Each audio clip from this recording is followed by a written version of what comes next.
Hi mga kasari, so for today's video ay magre-repack tayo ng asin para sa ating pangdagdag paninda dito sa ating maliit na tindahan.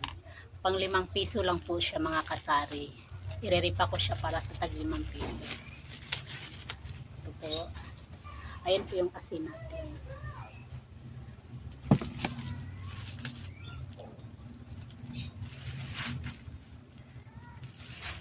Wala po kasi akong timbangan, so tansyahin ko lang po siya kung gaano po kadami yung 5 piso na ititinda ko.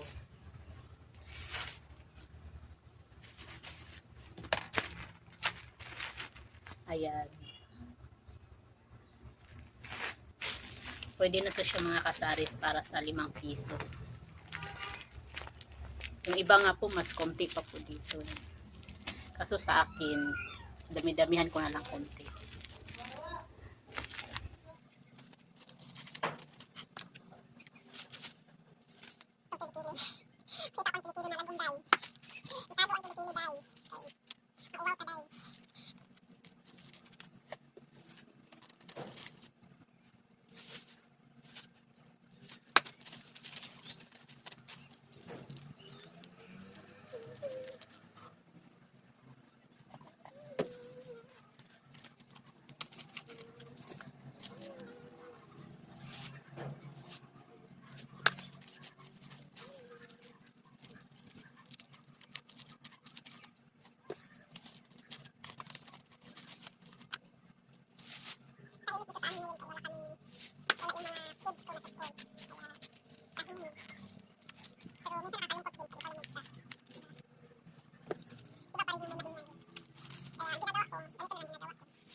So, ito na po siya mga kasari.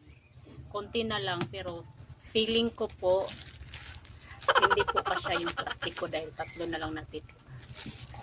Sa kaya lang po ng plastiko yung i-repack ko ngayon. Tapos pag nakabili na naman ulit.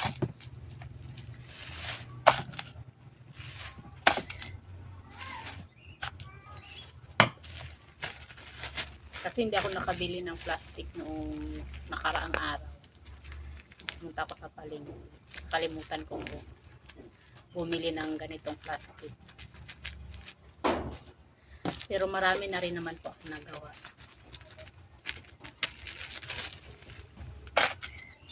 Isang sako nga pala itong binili namin ng asawa ko doon sa palengke.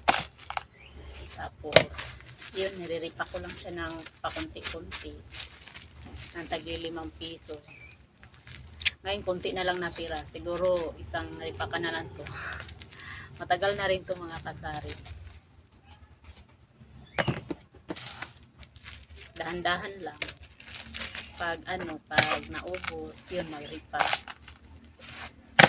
Tsaka hindi naman din to siya agad nasisira.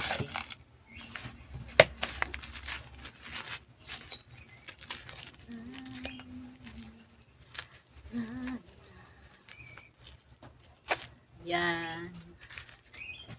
Itabi ko na lang ito kasi pag nakabili ako, lalagay ko muna sa isang lalagyan.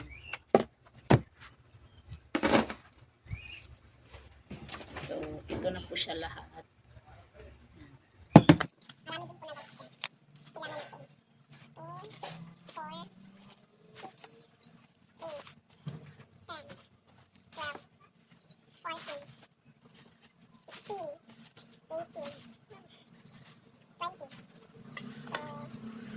Nakagawa po ako ng 22 piraso.